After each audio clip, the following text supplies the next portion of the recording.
John 17 verse 3. And this is eternal life, that they know you, the only true God, and Jesus Christ whom you have sent.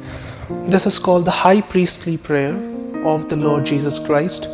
Before he was crucified in the Garden of Gethsemane, he prayed this prayer to the Father.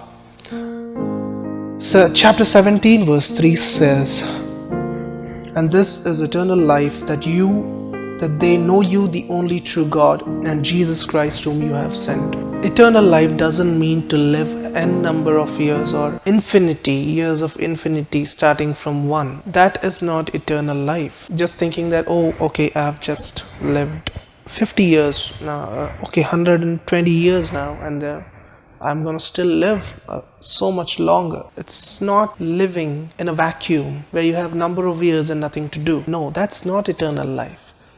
If that was eternal life, and that's the most boring life, to have n number of years and to do nothing and have no purpose. That's not eternal life.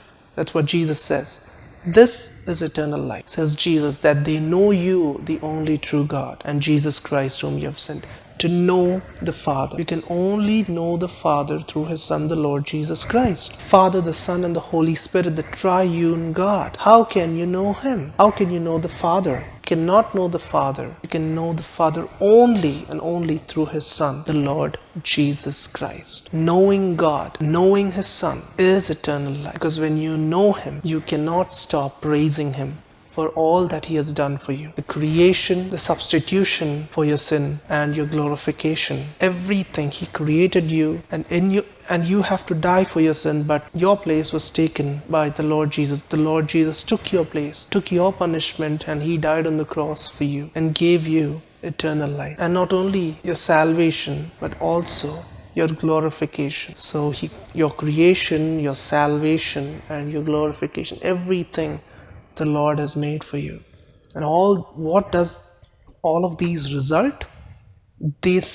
All of these will result in praise, unending. We just can't thank God enough. We just can't thank Him enough. When we know Him, that's what Paul says, that I might know Him and the power of His resurrection. He presses on to know God, not only knowing about God, but knowing God intimately by ourselves. Believe on the Lord Jesus Christ, and He will save you from your sin. He has granted you eternal life. If you repent of your sin, acknowledge that you have done sin against the Lord, repent, come back to Him, believe in Him, and He will forgive you of your sin, grant you salvation, give you eternal life. You will know God only through His Son Jesus Christ. If you neglect His Son, you will not know God, and you will not know eternal life. That's what the verse says. Knowing you, the only true God, and Jesus Christ whom you have sent. That is eternal life, and may God grant that eternal life to everyone who's watching.